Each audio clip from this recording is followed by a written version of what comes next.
আসসালামু আলাইকুম এভরিওয়ান, কি অবস্থা সবার? আজকে দেখাবো একদম নো ফেল বাট ফেল একটা পুরি রেসিপি।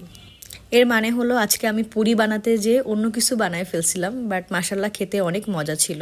ভিতরে স্টাফিং এবং আদার্স সব কিছু ঠিক থাকলো, এটা পুরি হয়নি আসলে। আমি এরপর শুরু করব বানানো। তো এখানে আমি 2.5 কাপ মতো ময়দা নিয়েছিলাম, তার মধ্যে আমি একটু লবণ আর একটু তেল দিই।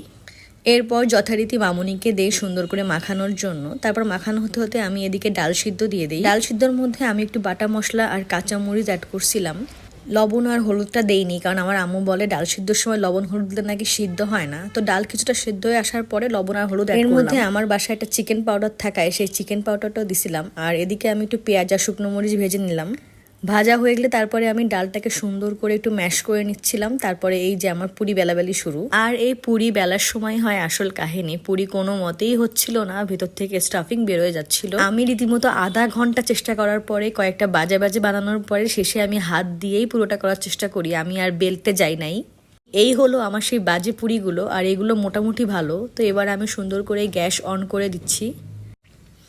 গ্যাস অন করা হয়ে গেলে আমি পুরিগুলো এক এক করে ভেজে নিব। ভাজার সময় আমার কেন জানি মনে হচ্ছিল এগুলো পুরোপুরি দোকানের মতো ফুলতেছে না। তারপরে যাই হোক আমি সুন্দর করে একটু ব্রাউন করে ভেজে নিচ্ছিলাম। একটু বেশ গোল্ডেন ব্রাউন করে ভাজতে হবে, এরকম হয়ে গেলে তারপর নামাতে হবে। তারপর এবার আমি সবগুলো নামালাম, বাট ট্রাস্ট মি এগুলো খেতে অনেক মজা ছিল। বিশেষ করে পুরির ভিতরে স্টাফিংটা বেশি মজা ছিল, কিন্তু এটা পুরির মতো খেতে হয়নি। মামুনি আর আবির বেশ মজা করে খাইছে, ওরা বলছে এটা অন্য একটা কিছু হয়েছে। তো এ নিয়ে আজকের ভিডিও এতটুকু। সবাই ভালো থাকেন, আল্লাহ হাফেজ।